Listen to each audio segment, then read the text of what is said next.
Pelakor itu tertawa saat aku dituduh boros oleh suamiku dan ditalak di depan mertuaku. Aku tak terima, akan aku usut tuntas perbuatan jahat kalian. Assalamualaikum warahmatullahi wabarakatuh. Selamat datang di LA Stories.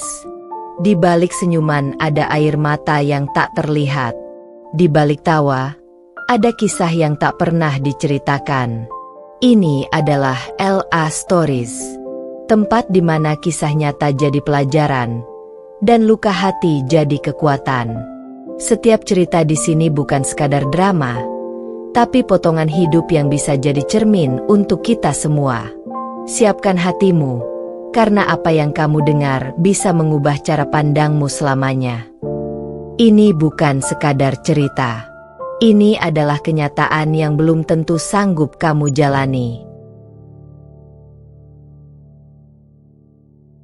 Maya, seorang istri yang selama ini dikenal hemat, sederhana, dan setia, harus menerima kenyataan pahit saat suaminya, Dimas, menuduhnya boros dan ceroboh mengatur keuangan rumah tangga. Lebih menyakitkan lagi, tuduhan itu dilontarkan di depan mertuanya yang langsung ikut menghakimi dan menyudutkannya. Tak berhenti sampai di situ, Dimas secara mengejutkan menjatuhkan talak padanya. Tepat di ruang keluarga, disaksikan ibu dan adik perempuannya yang justru tampak tersenyum licik. Yang paling menusuk adalah tawa sinis seorang wanita lain yang diam-diam ternyata telah merebut posisi Maya, pelakor berhati iblis bernama Ranti. Namun Maya bukan perempuan lemah yang bisa diinjak begitu saja. Ia tak tinggal diam.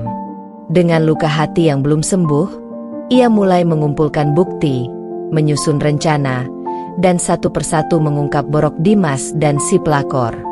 Balas dendam tak selalu dengan amarah, tapi dengan kehancuran reputasi dan harga diri mereka. Kalau kamu suka cerita ini, jangan lupa like untuk dukung semangat penulis membongkar kisah pengkhianatan dan balas dendam yang menyayat hati. Komen kalau kamu pernah disudutkan seperti tokoh utama. Suaramu penting. Subscribe agar kamu tak ketinggalan lanjutan cerita penuh emosi, pembalasan, dan keadilan yang akan dituntaskan sampai akhir. Sebelum masuk ke ceritanya, jangan lupa absen dulu Bunda. Bunda semuanya dari daerah mana saja. Dan bagi yang sudah subscriber semoga rezekinya lancar. Sore itu langit tak terlalu cerah, tapi bukan mendung di langit yang membuat napasku sesak, melainkan badai yang meledak di ruang keluarga rumah mertua. Aku duduk di sudut sofa, mengenakan gamis sederhana berwarna biru pucat, wajahku pucat pasi, tangan gemetar menahan sakit hati yang tak terkira. Di depanku, Dimas, suami yang telah bersamaku selama 6 tahun, berdiri dengan tatapan dingin, penuh tuduhan, seolah-olah aku adalah musuh yang pantas dihukum. Ibu, ini semua gara-gara Maya. Uang selalu habis tiap bulan. Dia boros. Nggak becus ngatur rumah tangga. Suaranya tajam seperti sembilu yang mengoyak harga diriku. Aku tercekat. Bibirku terbuka. Tapi tak ada kata yang keluar. Bukan karena aku tak bisa membela diri, tapi karena hatiku hancur. Karena Dimas mengatakan itu di depan mertuaku dan wanita lain yang duduk di belakang mereka. Seorang perempuan dengan senyum tipis menyeringai, mengenakan blus putih ketat dan rok span, lengkap dengan wajah sok suci, Ranti. Ranti, sahabat Dimas dari kantor, yang katanya hanya teman kerja, yang katanya hanya suka main Mobile Legends bareng, yang katanya cuma nebeng pulang kantor sesekali. Kini, ia duduk tenang di ruang keluarga mertuaku, ikut menjadi saksi penghancuran rumah tanggaku. Dan yang paling keparat, ia tersenyum saat aku dituduh boros. Mas, aku nggak pernah boros. Suaraku lirih, serak, menahan air mata. Aku bahkan nggak beli baju baru selama 2 tahun. Semua gajiku kutabung, bahkan aku rela nggak makan enak, asal bisa bayar cicilan rumah kita. Sudah, bentak mertuaku tiba-tiba. Matanya menyipit, wajahnya merah padam. Kamu itu perempuan gak tahu diri. Sudah dinikahi anak saya, masih bikin rumah tangga porak-poranda. Uang habis tiap bulan, anak saya kerja siang malam buat apa? Aku tercekat. Mereka tidak tahu, atau berpura-pura tidak tahu, bahwa kartu kredit Dimas sudah lama dia sembunyikan dariku. Bahwa setiap gajinya langsung ditransfer ke rekening terpisah. Bahwa semua tagihan rumah tangga aku yang tanggung. Listrik, air, dapur, bahkan uang sekolah keponakan Dimas yang dititipkan mertua. Dan kini aku yang dituduh? Seketika tubuhku bergetar. Ranti menutup mulutnya sambil tertawa kecil. Tawanya sangat pelan, tapi cukup untuk menusuk jantungku. Tawanya ibarat peluru yang menembus tulang-tulangku. Kalau memang kamu merasa paling benar, kenapa rumah tangga kalian bisa serusak ini? Tanya adik Dimas yang sedari tadi hanya menatapku penuh sinisme. Kak Dimas capek. Kak Dimas butuh istri yang ngerti dia. Seketika ruangan jadi sunyi. Dimas menghela napas panjang. Lalu dengan nada penuh penghakiman ia berkata pelan namun mematikan. Maya, aku talak kamu. Mulai hari ini, kita selesai. Aku sudah tidak sanggup hidup denganmu. Dunia runtuh. Detik itu juga rasanya jantungku berhenti berdetak. Udara seperti tertarik keluar dari paru-paruku. Aku tidak bisa mendengar apapun lagi kecuali suara itu. Aku talak kamu, bergema berkali-kali di kepalaku. Suaranya tajam, menyayat, lebih tajam dari semua luka fisik yang pernah kurasakan. Aku menoleh ke arah Ranti. Ia berdiri perlahan, lalu berjalan ke arah Dimas, berdiri di sisinya. Seperti pasangan sah yang baru saja memenangkan pertempuran. Ia menyentuh lengan Dimas seolah ia berhak atas tubuh laki-laki itu, dan Dimas membiarkannya.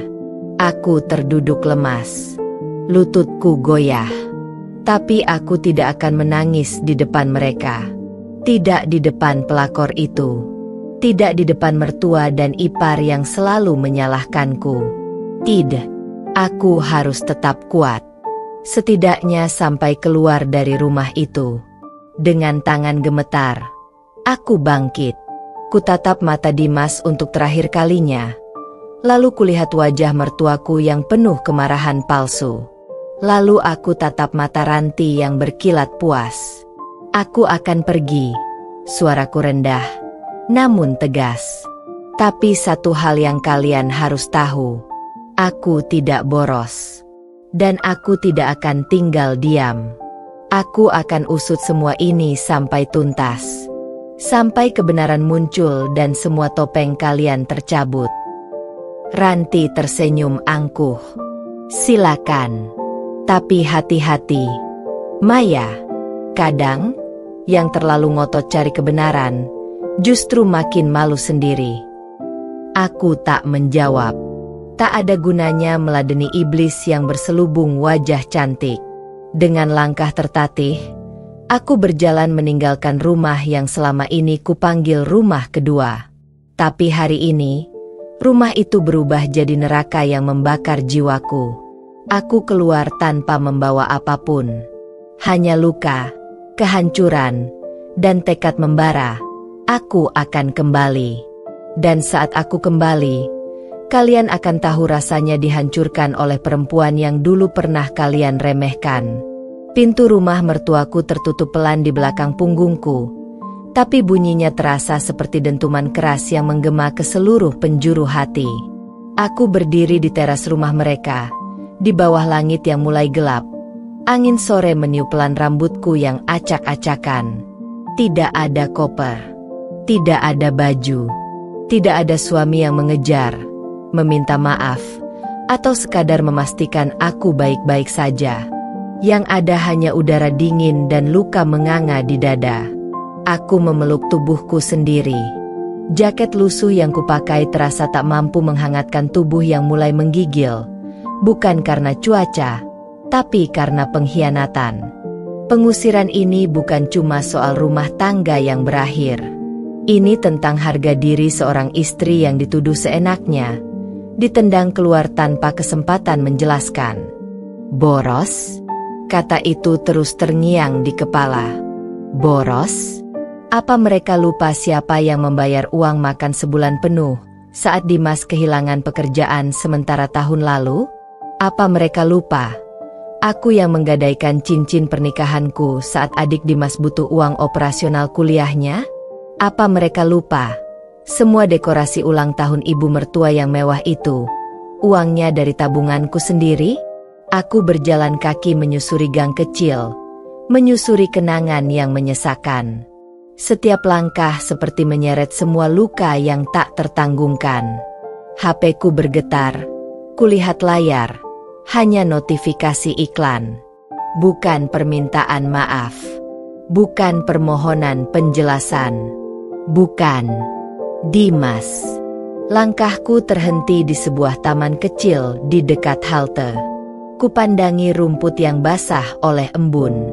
Di sana aku duduk, membuka dompet kecilku yang hanya berisi beberapa lembar uang ribuan, dan secarik nota laundry. Bukti nyata bahwa selama ini aku bahkan mencuci sendiri baju Dimas, dan hanya sesekali menggunakan laundry untuk bajunya yang ia pakai rapat penting. Kubiarkan air mata jatuh pelan, satu persatu. Tidak terisak, hanya mengalir tanpa suara. Seperti luka ini terlalu dalam untuk sekadar ditangisi dengan suara. Mereka menuduhku boros. Tapi mereka tak tahu aku menyimpan semua bukti pengorbananku. Kalimat itu kubisikkan pada diriku sendiri. Pelan, mantap. Aku membuka akun mobile bankingku, bukan untuk mengecek sisa uang, karena aku tahu isinya pasti pas-pasan, tapi untuk membuka riwayat transaksi. Dan di sanalah semua bukti bicara. Transfer ke rekening Dimas 2 juta rupiah. Rutin setiap awal bulan. Pembayaran listrik dan air atas nama rumah mertua setiap bulan. Pembayaran biaya les keponakan Dimas setiap minggu. Pembelian skincare Ranti atas permintaan. Titip beliin. Ya, Maya. Nanti aku ganti. Yang tak pernah dibayar. Mataku berkaca-kaca. Bukan karena menyesal, tapi karena heran. Bagaimana mungkin aku bisa bertahan sejauh ini, dengan semua beban itu, dan masih dianggap boros? Padahal akulah yang memegang semua beban, sementara mereka berpesta. Akulah yang berhemat, sementara mereka memanjakan diri dengan alasan reward. Aku tak ingin menangis lebih lama. Bukan waktunya. Ini saatnya menyusun rencana. Aku bangkit dari kursi taman, menghapus air mata, lalu mengirim satu pesan ke nomor yang selama ini kusembunyikan. Nomor satu-satunya orang luar yang tahu semua pengeluaran Dimas, karena dia yang mencatat pemasukan dan pengeluaran perusahaan kecil Dimas saat dulu aku bantu mengelolanya. Mbak Nia, mantan admin keuangan. Mbak Nia, ini Maya. Aku butuh bantuannya. Aku mau data transfer pribadi Dimas yang pernah Mbak pegang. Terutama semua bukti transfer yang tidak masuk ke rekening utama.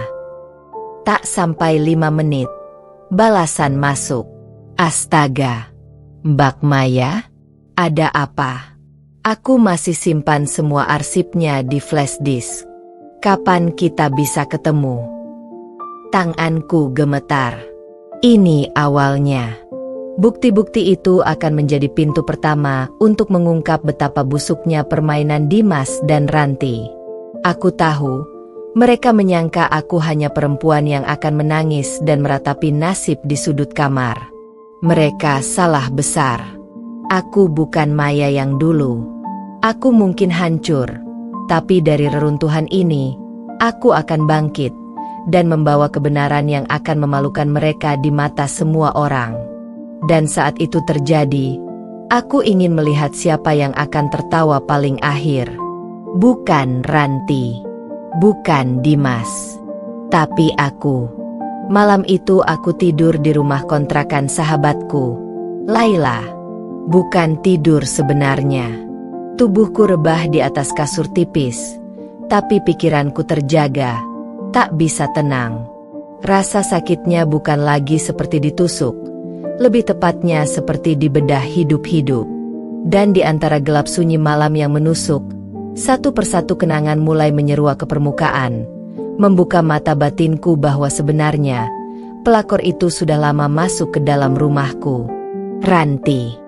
Namanya dulu terdengar biasa. Dia muncul dari obrolan Dimas yang tampak tak berbahaya. Teman kantor baru. Mei. Namanya Ranti. Orangnya rame, enak diajak diskusi. Katanya waktu itu sambil menyuap makan malam yang aku masak setelah kerja sambilan seharian.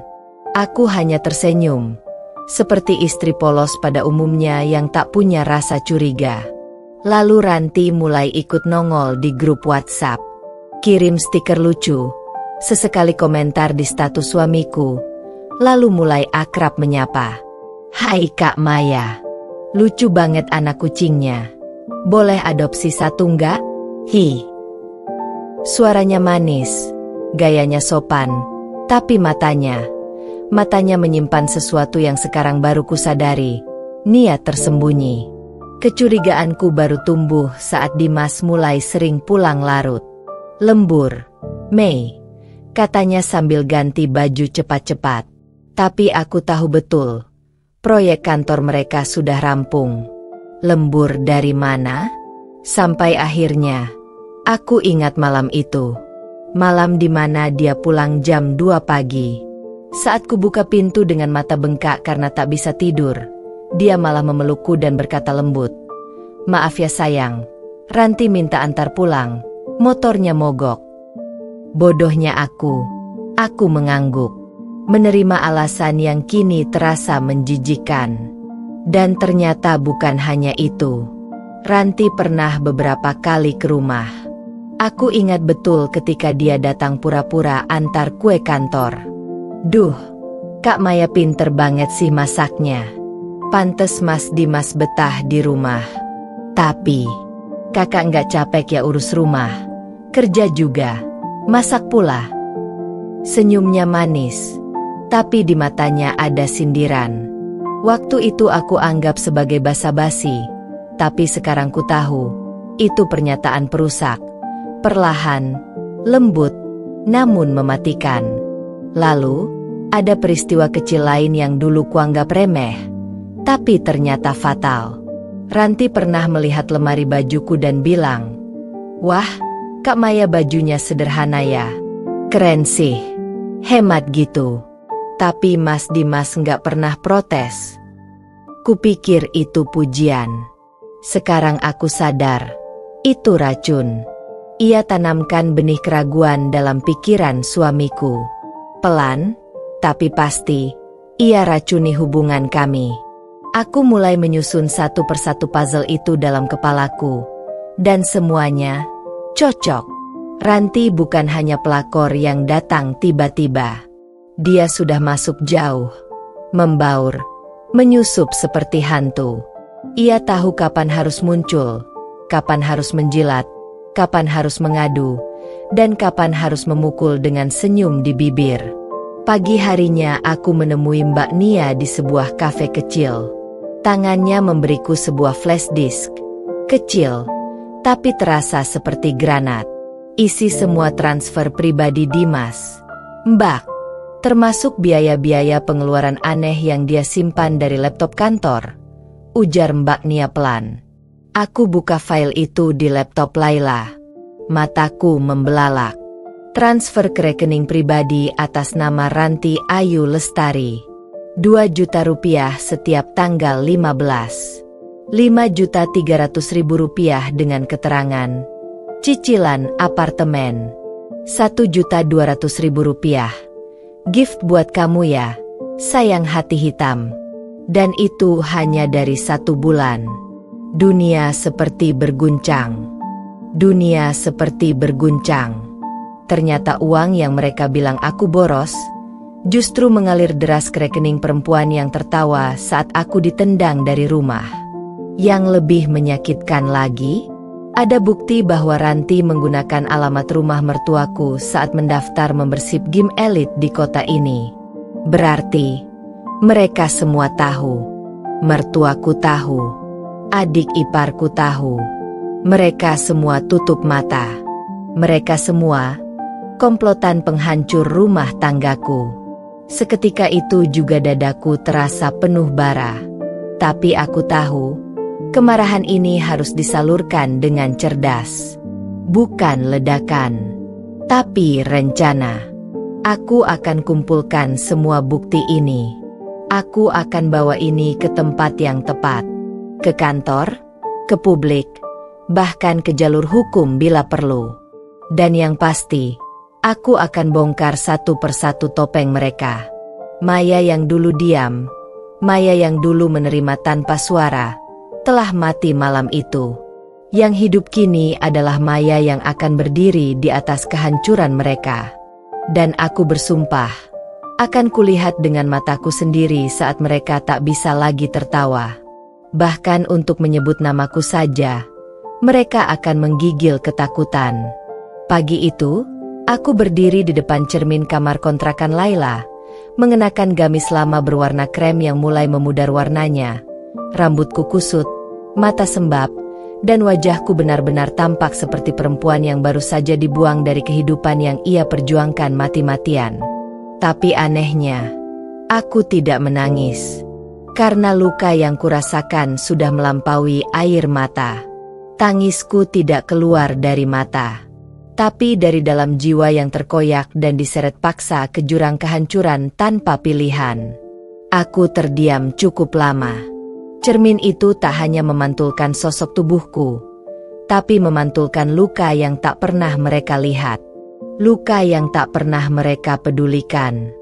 Luka yang justru mereka ciptakan. Aku dibuang.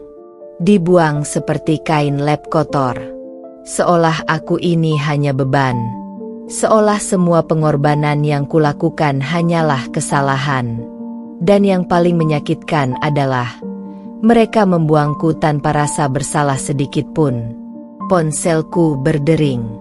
Layar menampilkan nama, Mama Dimas. Untuk sesaat aku ragu menjawabnya. Tapi aku beranikan diri. Siapa tahu. Ku pencet tombol hijau. Halo. Tapi bukan sapaan hangat yang kudengar. Gimana? Maya? Udah sadar diri belum? Udah tahu kan siapa kamu sebenarnya? Jangan harap kamu bisa balik lagi ke keluarga kami. Kamu cuma benalu. Untung anak saya cerdas. Tahu kamu boros dan tukang ngabisin duit. Jantungku serasa diremas. Kata-kata itu bukan lagi tuduhan, tapi tamparan yang menggores wajah dan menampar jiwaku. Aku tak menyahut. Tapi suara ibu mertua itu terus berbicara tanpa jeda. Dan satu lagi, jangan pernah coba-coba sebar fitnah atau gosip soal Dimas dan Ranti. Ya, itu urusan mereka. Bukan hak kamu lagi. Ingat, kamu sudah ditalak. Kamu bukan siapa-siapa. Klik. Telepon ditutup sepihak. Tanganku mengepal. Rahangku mengeras. Bukan siapa-siapa? Mereka pikir dengan satu kata, talak. Aku akan pergi diam-diam dan membiarkan mereka melenggang di atas reruntuhan harga diriku? Tidak. Mereka tidak tahu bahwa Maya yang mereka injak ini menyimpan bara api yang tak akan padam sebelum semuanya rata dengan tanah. Aku buka file di laptop. Kutulis semuanya. Kucatat semua bukti. Transfer ke Ranti. Transaksi mencurigakan. Bukti penggelapan uang suami yang dulu seharusnya untuk rumah tangga. Keterangan palsu saat Dimas mengaku pilot padahal ia justru sedang membayar DP apartemen untuk Ranti. Satu folder penuh kuberi nama, kebenaran yang mereka takutkan. Hari itu, aku pergi ke kantor notaris dan minta konsultasi hukum. Tak peduli berapa biayanya. Aku sudah pasrah hidup dalam kehancuran, tapi aku takkan pasrah membiarkan mereka berdiri di atas bangkai harga diriku. Notaris itu membaca semua bukti, lalu berkata dengan nada serius, "Bu Maya, semua bukti ini bisa digunakan, baik untuk pengadilan agama maupun pelaporan perdata. Bahkan kalau Ibu mau, kami bisa bantu untuk pengaduan publik karena ada unsur pencemaran nama baik juga." Aku mengangguk pelan. Akhirnya, ini langkah pertama. Di perjalanan pulang, aku melewati restoran tempat Ranti pernah makan siang bersama Dimas. Aku tahu, karena aku pernah iseng mengecek histori lokasi Google Dimas. Saat itu aku tak curiga. Sekarang, restoran itu seperti tugu kebohongan yang selama ini tersembunyi. Di sana aku berhenti. Aku masuk, bertanya pada pelayan. Ternyata benar, Dimas sering datang bersama wanita yang nggak pernah mau difoto. Ranti. Aku minta rekaman CCTV, dan saat kutunjukkan foto Dimas, pegawai itu terdiam sebentar lalu berkata, "Iya, ini orangnya. Sama perempuan rambut panjang, agak muda, suka duduk di pojok belakang." Tanganku menggigil, tapi aku tak menunjukkan emosi. "Saya istrinya," kataku tegas. "Dan sekarang saya sudah mantan istri karena perempuan itu." Pegawai itu menunduk. "Maaf ya, Bu." "Tak apa," jawabku pelan. "Saya hanya ingin tahu seberapa jauh mereka menipu saya, dan sejauh apa mereka bisa tertawa di atas penderitaan saya." Aku kembali ke kontrakan malam harinya dengan napas yang lebih berat, tapi langkah yang lebih pasti. Sakit ini sudah menjadi bara. Tangis ini sudah menjadi senjata. Luka ini sudah menjadi pelindung. Aku dibuang tanpa harga diri, tapi aku akan kembali sebagai perempuan yang tak bisa mereka injak lagi. Dan waktu itu sudah dekat. Waktu terasa seperti menyiksa sejak talak itu dijatuhkan. Hari-hari berjalan lambat, seperti sengaja memperpanjang penderitaanku. Tapi yang paling menyakitkan bukan hanya soal diceraikan, bukan hanya soal dikhianati oleh suami yang dulu kucintai dengan sepenuh jiwa, melainkan cara mereka mengusirku. Hari itu masih membekas jelas di ingatan, bahkan meski aku berusaha melupakannya. Aku datang ke rumah mertua hanya untuk mengambil beberapa barang milikku. Baju, dokumen penting, dan album foto yang selama ini kusembunyikan di lemari belakang. Aku datang dengan kepala tertunduk, menahan malu, menahan sakit, dan masih menyisakan sedikit harga diri, meski rasanya sudah tercabik-cabik. Pintu dibuka oleh adik iparku, Intan. Wajahnya tak menunjukkan belas kasihan sedikit pun. "Oh, kamu mau apa kesini?" katanya dengan nada sinis. "Aku cuma mau ambil barang-barangku." "Nggak lama," jawabku tenang. "Cepat. Jangan ganggu keluarga kami lagi." Aku masuk rumah itu, rumah yang dulu menjadi tempat kumpul keluarga setiap lebaran. Rumah yang dulu aku bersihkan setiap akhir pekan. Rumah yang pernah jadi tempat kami tawa dan air mata bersama. Tapi hari itu, rumah itu berubah menjadi medan pengusiran yang dingin dan menyakitkan. Aku langsung masuk ke kamar yang dulunya ku tempati bersama Dimas. Tapi begitu tangan ini menyentuh gagang pintu, ku dengar suara keras dari belakang. Suara ibu mertua, penuh amarah. "Maya, kamu jangan seenaknya ya. Itu kamar anak saya dan istrinya yang baru." Langkahku terhenti. Detik itu juga dunia seperti berputar. Mataku perlahan menoleh ke arah ibu mertua yang berdiri dengan tangan di pinggang. Wajahnya tegang, bibirnya tertarik sinis. "Apa maksud ibu, istri barunya?" tanyaku dengan suara yang nyaris tak terdengar.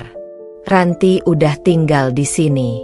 Dimas butuh istri yang lebih dewasa, lebih ngerti, bukan perempuan boros kayak kamu.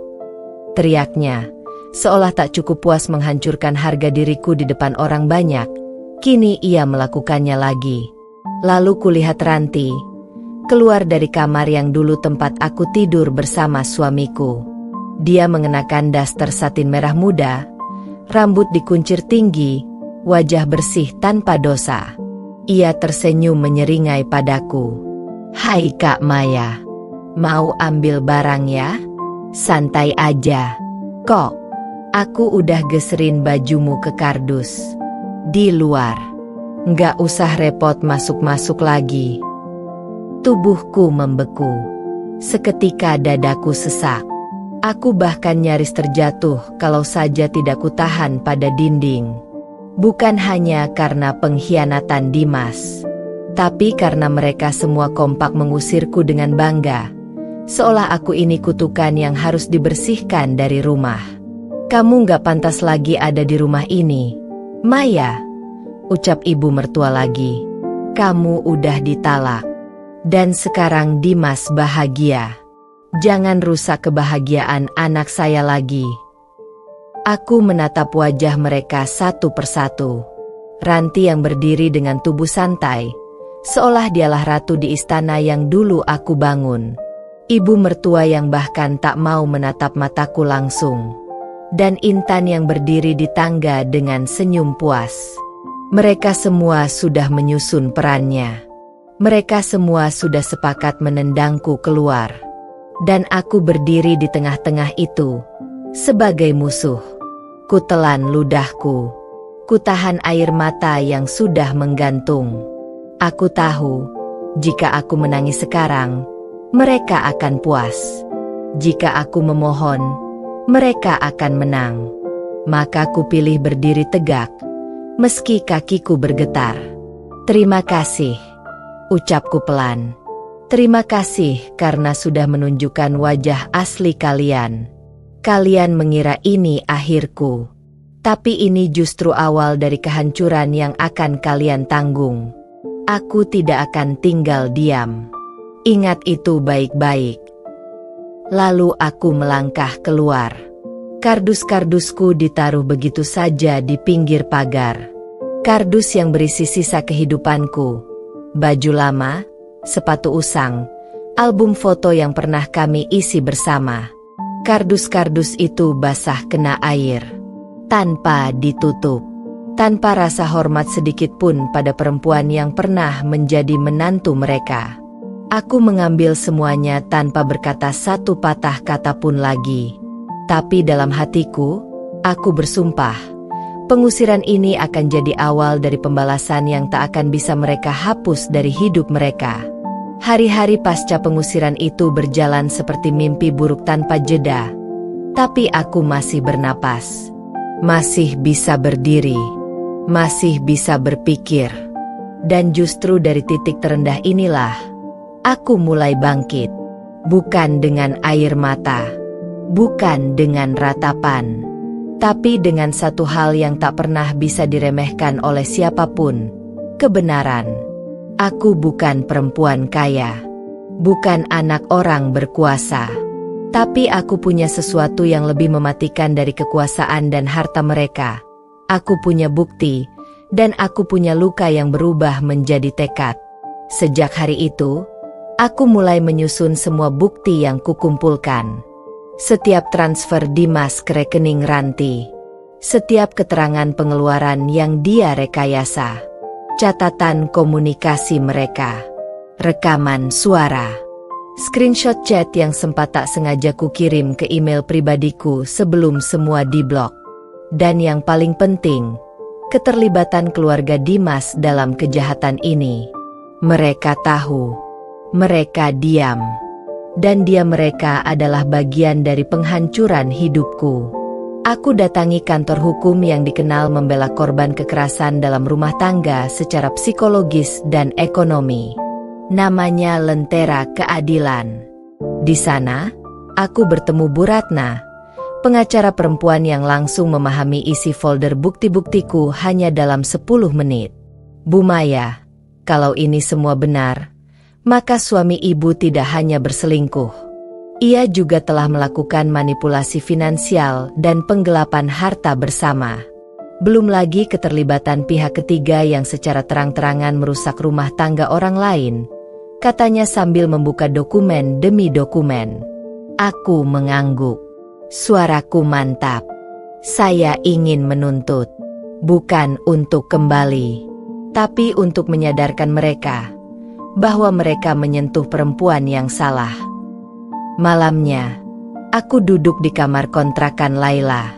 Di hadapanku, tumpukan bukti itu kembali kuperiksa satu persatu. Tangan ini tak gemetar lagi. Dadaku memang masih sesak. Tapi kali ini bukan karena ditindas, tapi karena menahan bara yang siap menyala. Ku ketik sebuah email dengan subjek, fakta di balik pencitraan keluarga Dimas Ranti. Email itu kutujukan ke beberapa alamat penting. HRD tempat Dimas bekerja. Manajer cabang tempat Ranti dulu jadi SPG favorit. Grup alumni kampus tempat mereka selalu pamer. Keluarga harmonis. Bahkan komunitas arisan online tempat ibu mertua suka pamer menantu cantiknya si Ranti. Dalam email itu, kukirimkan ringkasan data. Bukti transfer yang mencurigakan. Foto apartemen Ranti yang dibiayai dari dana rumah tangga. Tanggal talak yang disengaja agar bertepatan dengan masa akhir kerja kontrak Ranti. Dan rekaman suara Dimas saat mengatakan, "Udah, kita cari alasan Maya boros aja, biar gampang jatuhin talaknya." Ya, aku punya itu. Rekaman itu terjadi saat dia bicara di telepon dengan seseorang, dan tanpa sadar, HP-nya tersambung ke speaker Bluetooth rumah. Aku rekam diam-diam. Dan hari ini, rekaman itu menjadi peluru emas. Keesokan harinya, dunia mulai berguncang. Aku mendapat kabar dari Mbak Nia yang masih punya orang dalam di kantor Dimas. HRD mulai memanggil Dimas untuk investigasi. Ranti? Kabarnya sedang dicopot dari posisinya di sebuah komunitas sosial karena dianggap terlibat dalam pelanggaran etika. Dan keluarga Dimas? Aku dengar mereka mulai panik karena para tetangga mulai membicarakan isi emailku yang bocor ke WhatsApp grup perumahan. Tapi aku belum selesai. Kebenaran belum seluruhnya muncul ke permukaan. Dan aku belum puas sampai mereka merasakan betapa hancurnya jadi aku, perempuan yang mereka injak, caci, dan buang seperti sampah. Aku berdiri di depan cermin malam itu. Wajahku masih pucat, tapi mataku menyala.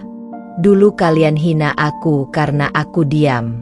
Tapi sekarang kalian akan melihat, aku perempuan yang akan merobek semua topeng kalian, satu persatu. Dan saat kebenaran itu datang mengetuk pintu kalian, jangan berharap aku mengetuk balik untuk memaafkan. Malam itu aku duduk di depan laptop tua peninggalan adik sepupuku. Layarnya bergaris, touchpadnya rusak, tapi tak apa.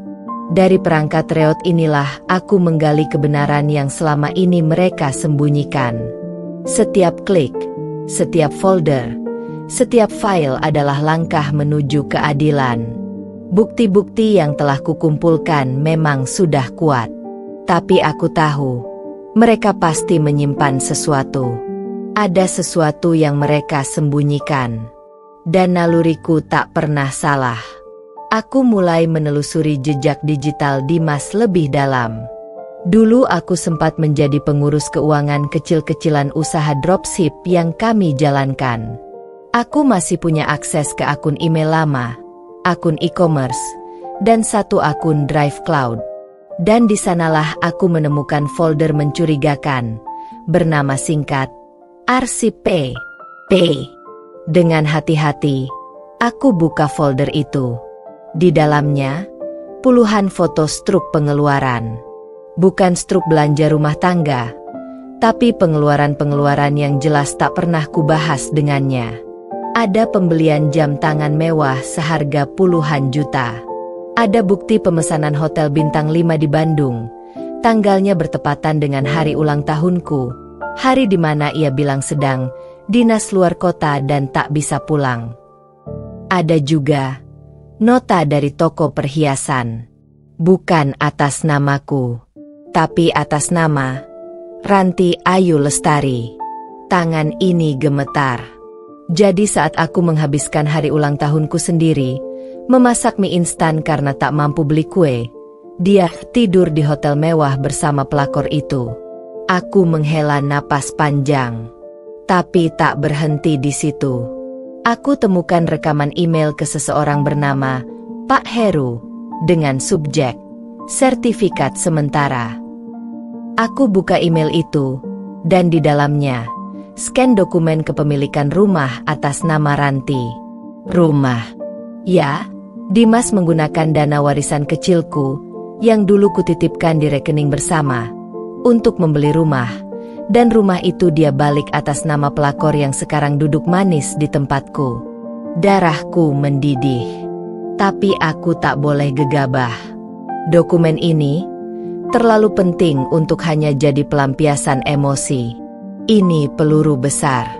Keesokan harinya aku datang ke Bu Ratna. Kuperlihatkan semuanya.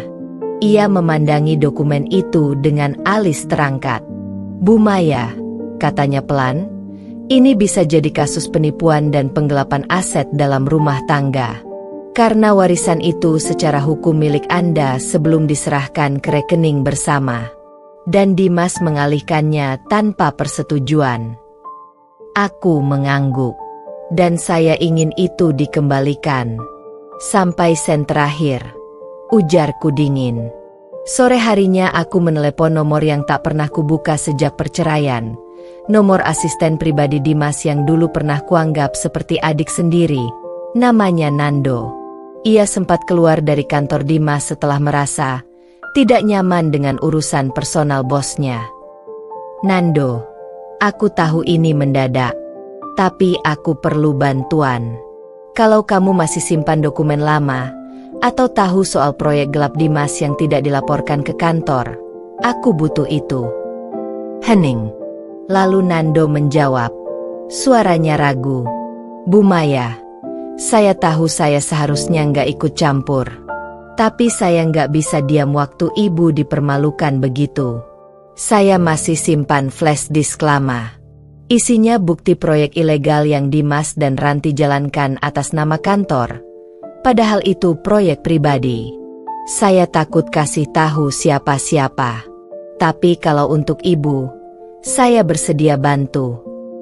Mataku berkaca-kaca. Bukan karena sedih, tapi karena Tuhan mulai menunjukkan bahwa tak semua orang buta akan kebenaran. "Nando, kamu baru saja menyalakan kembali harapan dalam hidup saya. Kirimkan semuanya. Saya siap memperjuangkan ini sampai akhir."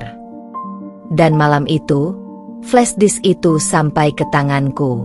Apa isinya? Dokumen pemalsuan tanda tangan manajer. Invoice palsu atas nama vendor fiktif. Rekaman suara Ranti mengatakan, "Yang penting duitnya ngalir ke kita, Mas. Urusan kantor MAH gampang, tinggal bilang kerja lembur." Ternyata, mereka bukan hanya penghancur rumah tanggaku, tapi juga pembohong di tempat kerja mereka. Pencitraan mereka sebentar lagi akan hancur total. Aku kirim satu salinan bukti ke HRD, satu ke LSM yang aktif membela perempuan korban ketidakadilan, dan satu kuposting secara anonim ke forum whistleblower. Dan sekarang, mereka bisa menertawakanku dulu. Tapi saat gelombang ini pecah menghantam mereka, tak ada satupun yang bisa lari. Telepon genggamku terus bergetar. Puluhan notifikasi masuk silih berganti. Grup alumni, pesan pribadi, bahkan akun media sosial yang sebelumnya hanya sunyi kini ramai oleh satu hal. Mereka mulai tahu siapa Maya sebenarnya. Bukan Maya yang cengeng.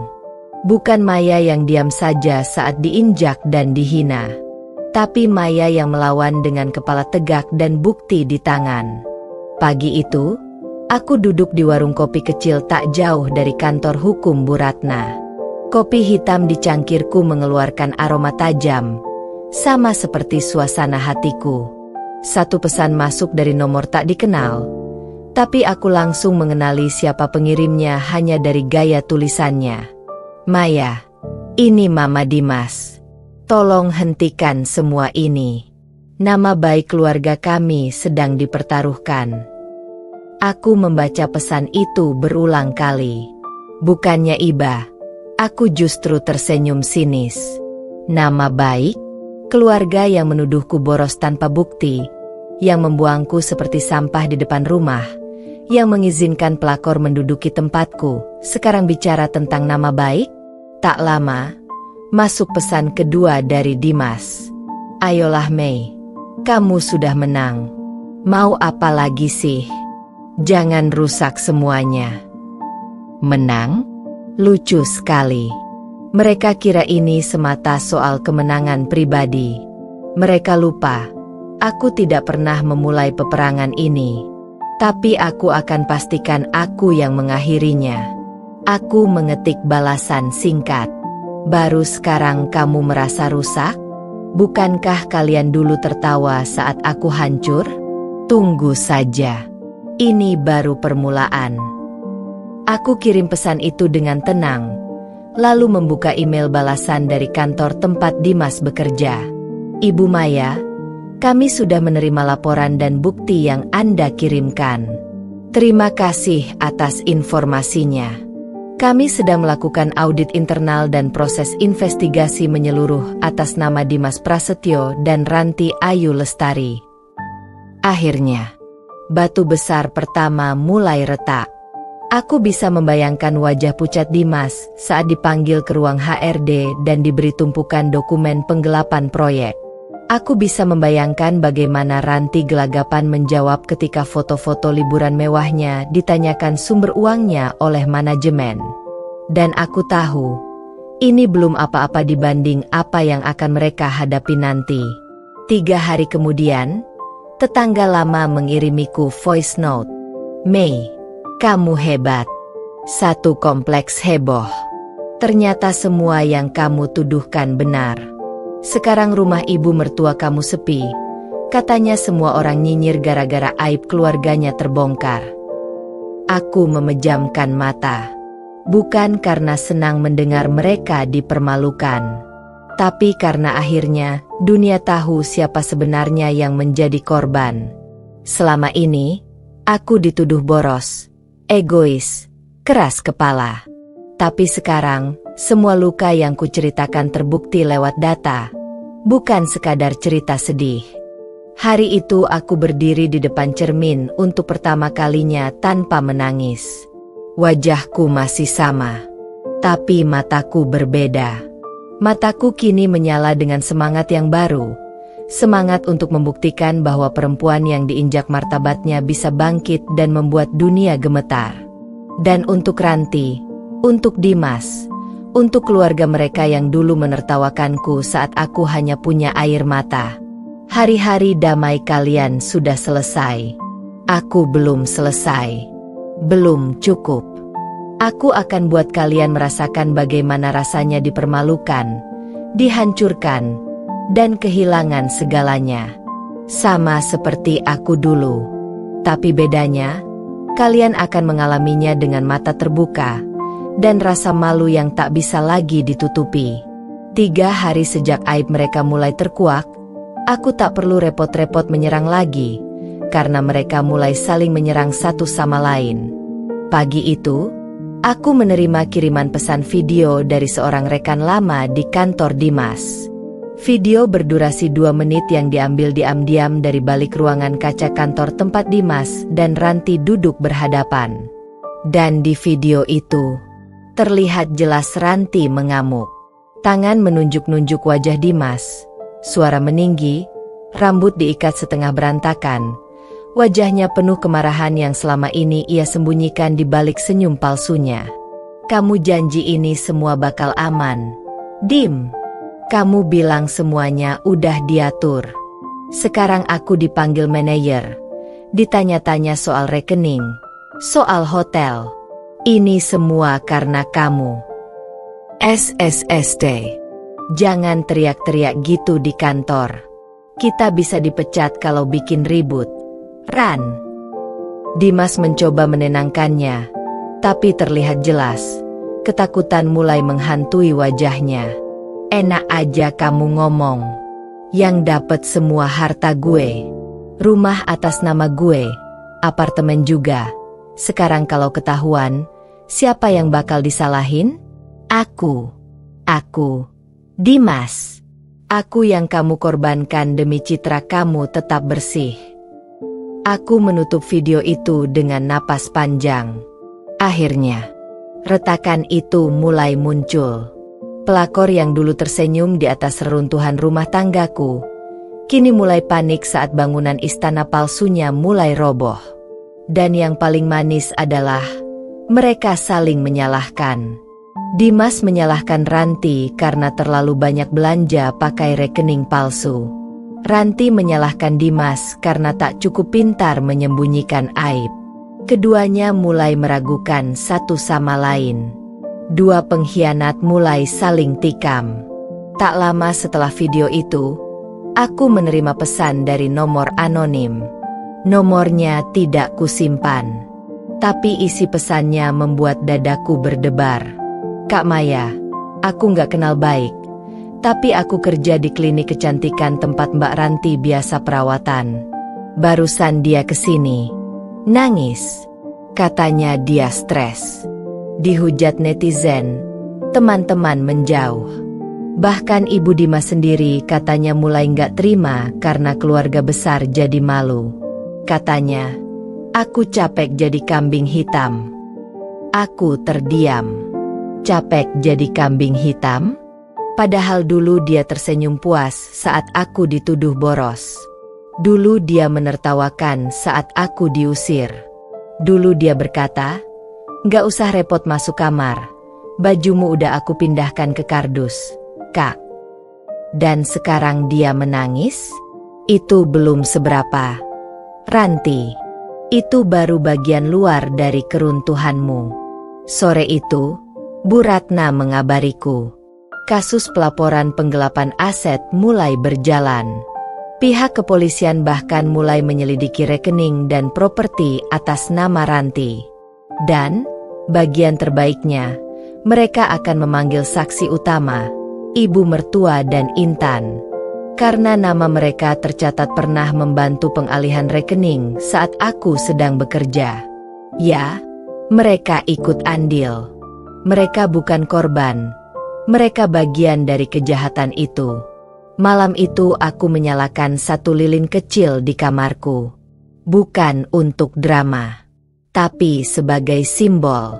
Api yang dulu mereka nyalakan untuk membakar hidupku, kini kugunakan untuk menerangi jalanku membalas semuanya. Aku berdiri menghadap jendela, melihat ke langit malam yang pekat. Ranti, siap-siap. Sebentar lagi kamu gak cuma kehilangan nama baik, tapi juga status, rumah, harta, dan Dimas. Karena aku tahu, saat tekanan semakin kuat, pelakor tak akan pernah sanggup memikul beban cinta palsu yang dibangun dari penghancuran rumah orang lain. Rumah besar bercat abu-abu di ujung kompleks yang dulu dipenuhi tawa, kini diselimuti bisik-bisik, sorotan sinis, dan tatapan penuh rasa ingin tahu. Rumah itu, tempat aku pernah menjadi menantu yang rajin dan sopan, tempat aku dulu memasak saat lebaran, membersihkan taman kecil depan rumah, dan menyajikan teh untuk tamu suamiku, sekarang menjadi pusat skandal yang mengundang perhatian satu perumahan. Dan yang lebih menyakitkan, tapi memuaskan untukku, adalah kenyataan bahwa ibu mertuaku, perempuan yang dulu merasa paling benar, kini menjadi buah bibir yang dipermalukan keluarga besarnya sendiri. Seminggu setelah penyebaran dokumen dan laporan hukum dari Bu Ratna, sebuah undangan acara keluarga besar Dimas tersebar. Biasanya, acara ini menjadi ajang pamer. Siapa menantu terbaik, siapa yang paling sopan, siapa yang paling kaya. Dulu aku pernah duduk di sudut ruangan, dicibir secara halus, dikritik karena bajuku tak bermerek. Tapi tahun ini, aku tidak hadir. Dan justru di saat aku tak hadir, namaku menjadi pusat pembicaraan. Pagi hari sebelum acara, aku menerima panggilan video dari sepupunya Dimas yang tinggal di luar kota. Namanya Kak Rini, satu-satunya anggota keluarga besar Dimas yang dulu diam-diam menyukaiku karena katanya, "Kamu beda dari Ranti. Kamu berpendidikan, sopan, dan kuat." Aku di lokasi. "Mei," katanya tanpa basa-basi. "Dan kamu perlu dengar ini." Di ujung kamera, kulihat ruang tamu besar penuh orang berseragam batik keluarga. Wajah-wajah serius. Suasana tegang. Tak ada tawa. Lalu tiba-tiba suara keras terdengar. "Kami malu. Ini keluarga apa? Kalian biarkan menantu yang sah dikhianati dan dibuang begitu saja? Ibu Dimas, sejak kapan kita bangga menerima pelakor ke dalam rumah dan menyingkirkan perempuan baik-baik hanya karena dia tak bisa belanja branded?"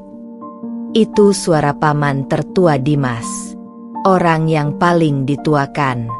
Orang yang sangat menjaga nama baik keluarga. Dan kini, dia marah.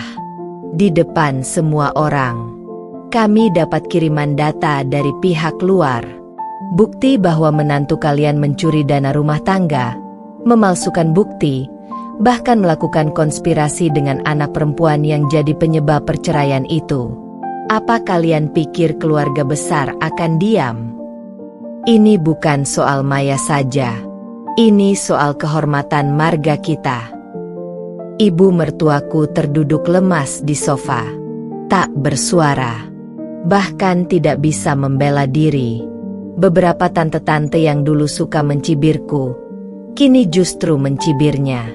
Salah satu dari mereka berkata keras, "Dulu kamu bangga banget pamer menantu cantik. Sekarang, mana? Dia cuma bawa aib. Maya itu jauh lebih berkelas. Diam tapi bisa buat kalian jatuh semua." Hatiku membuncah. Bukan karena mereka akhirnya memujiku, tapi karena mereka melihat sendiri kebenaran yang dulu mereka tutupi demi ego keluarga. Kak Rini menoleh ke kamera. Mereka hancur. "Mei, tante kamu itu nangis." Ibu Dimas bahkan diminta mundur dari jabatan arisan keluarga. Semua mata tertuju padanya. Dan dia gak punya alasan lagi buat membela anak dan menantu barunya. Sore harinya, pesan masuk dari nomor Intan. Si adik ipar yang dulu menyeringai saat aku diusir. "Kak Maya, aku gak tahu harus bilang apa. Aku minta maaf. Aku ikut-ikutan dulu. Sekarang semua orang nyalahin keluarga kami. Rumah kayak kuburan. Mama nangis tiap hari. Dimas stres. Ranti gak berani keluar rumah. Kak, tolong hentikan ini." Kubaca pesan itu sambil menarik napas dalam. "Ah, baru terasa ya, Intan, kalau hidup bisa berbalik begitu cepat? Dulu kalian berkata aku tak pantas. Sekarang, dunia yang bilang kalian tak pantas. Kupilih tak membalas. Biarkan mereka berenang di air yang dulu mereka siramkan padaku. Malamnya aku menutup jendela kamar, tapi membiarkan angin malam masuk. Aku berdiri sambil menggenggam satu foto lama, foto keluarga saat masih lengkap. Di foto itu, aku berdiri di samping Dimas, diapit ibu mertua dan Ranti yang saat itu masih teman kerja. Lucu. Betapa cepat peran berubah. Betapa cepat wajah tersenyum bisa berubah menjadi topeng. Tapi sekarang, topeng itu sudah kubuka. Dan dunia melihat wajah asli mereka. Aku menyimpan foto itu dalam amplop coklat. Menuliskan di luarnya. Untuk pengingat, bahwa perempuan baik tak selamanya bisa ditindas. Karena saat dia bangkit, dia akan membakar dunia orang-orang yang meremehkannya. Pagi itu hujan turun lebat. Langit seperti ikut mengguncang fondasi kebohongan yang telah lama mereka bangun. Dan ketika satu persatu kebenaran menampakkan dirinya, badai bukan hanya turun dari langit, tapi juga dari tempat yang dulu mereka jaga dengan sombong. Pekerjaan, keluarga, dan harga diri. Pukul 9 pagi, pesan masuk dari Bu Ratna. Bu Maya, keputusan perusahaan resmi keluar. Dimas Prasetyo diberhentikan secara tidak hormat dari posisinya. Investigasi membuktikan adanya penggelapan dana, penyalahgunaan otoritas proyek, dan pelanggaran kode etik berat. Aku menatap layar ponsel itu tanpa berkedip. Dimas, pria yang dulu menalaku tanpa ragu, kini didepak tanpa belas kasih. Dan tak berhenti di situ. Aku buka media sosial LinkedIn. Dan benar saja, profil Dimas kini tak lagi tertera jabatannya. Sudah dihapus. Reputasinya yang dulu dibanggakan kini ditarik paksa dari fondasi karir yang ia bangun dengan kebohongan. Tak lama, masuk pesan dari nomor asing. Video berdurasi pendek. Kurasakan jantungku berdebar saat memutarnya. Dimas dan Ranti bertengkar di parkiran kantor. Suara hujan deras mengguyur, tapi tak bisa meredam suara makian Ranti. Kamu pikir aku mau hidup nganggur sama pria bangkrut? Rumah itu atas nama aku, jadi kamu jangan pikir bisa seenaknya tinggal di situ. Keluar dari hidupku, Dimas. Aku gak mau jadi tumbal hidupmu. Ranti, jangan begini. Semua ini kita jalani bareng. Kita bisa mulai dari nol. Dari nol? Dengan kamu yang nol juga di kasur. Maaf ya, aku pelakor, bukan pelayan yang rela susah demi cowok gagal. Tamparan keras terdengar. Entah siapa yang memukul siapa, tapi yang jelas, drama mereka kini tak lagi manis. Ranti pergi. Dengan koper. Dengan taksi. Meninggalkan Dimas yang berdiri mematung di bawah hujan, basah kuyup, dan sendirian. Aku menonton video itu beberapa kali. Bukan karena haus akan balas dendam, tapi karena aku ingin memastikan bahwa semua rasa sakitku kini dibayar tunai. Di tempat lain, ibu mertuaku kembali menjadi bahan gunjingan. Salah satu tetanggaku mengirim rekaman audio dari arisan ibu-ibu. Makanya, Bu, jangan gampang bangga sama menantu cuma karena dia putih dan dandanannya mewah. Lihat tuh sekarang, ditinggal. Malah Maya yang dihargai orang satu kompleks. Perempuan tangguh tuh nggak perlu kosmetik mahal buat dihormati. Iya. Sekarang anaknya juga gak punya kerjaan. Hidupnya hancur. Karma. Bu, karma tuh real. Ibu mertuaku tak terlihat lagi batang hidungnya di pasar atau acara RT. Katanya, kini ia hanya berani keluar malam hari. Bahkan pengajian pun ia tinggalkan. Dan aku justru semakin berdiri tegak. Bu Ratna membantuku mengurus pembekuan rekening yang dulu atas nama bersama. Uang hasil warisanku yang diselewengkan Dimas perlahan berhasil diselamatkan. Bahkan aset yang dibeli atas nama Ranti sedang dalam proses hukum penyitaan, karena pembeliannya dilakukan dengan dana hasil penggelapan yang berasal dari pernikahan kami. Aku bangkit bukan hanya sebagai perempuan yang ditindas, tapi sebagai simbol bahwa perempuan bisa memulihkan kehormatannya, bahkan ketika dunia menjatuhkannya. Malam itu, aku duduk di balkon rumah kontrakanku. Angin malam menerpa wajahku pelan. Tiba-tiba, ada notifikasi email masuk dari seorang dosen hukum yang membaca kasusku di media online, yang ternyata viral karena dibagikan oleh LSM perempuan. Ibu Maya, kisah Anda sangat menginspirasi. Saya sedang menulis buku tentang kekerasan non-fisik dalam rumah tangga. Jika Anda bersedia, saya ingin mewawancarai Anda sebagai narasumber. Air mataku mengalir. Tapi kali ini bukan karena terluka. Tapi karena aku tahu, aku telah berdiri di puncak kebenaran.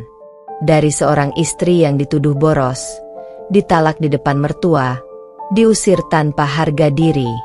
Kini aku menjadi perempuan yang tak hanya membersihkan namanya, tapi menghancurkan sistem penindasan yang mereka bangun. Dan kepada semua perempuan yang pernah direndahkan, dipermalukan, disingkirkan, jangan pernah diam. Jangan pernah pasrah. Karena dari kehancuranmu, bisa tumbuh kekuatan yang membuat dunia tunduk. Malam itu, aku duduk di depan layar laptop sambil menyeruput teh hangat. Di luar hujan rintik, tapi di dalam kepalaku, semua jelas, semua terang. Aku belum selesai. Dimas telah kehilangan pekerjaannya. Ranti meninggalkannya. Ibu mertuaku dipermalukan di tengah keluarganya sendiri. Tapi itu semua baru permulaan. Karena pembalasan sesungguhnya bukan hanya tentang membalas sakit hati, tapi memastikan mereka tak bisa lagi menyakiti siapapun dengan cara yang sama. Pagi itu, aku dan Bu Ratna bertemu dengan seorang wartawan media investigasi nasional. Media itu telah membaca berkas perkara kami yang sebagian dilaporkan oleh LSM Anti Kekerasan Rumah Tangga.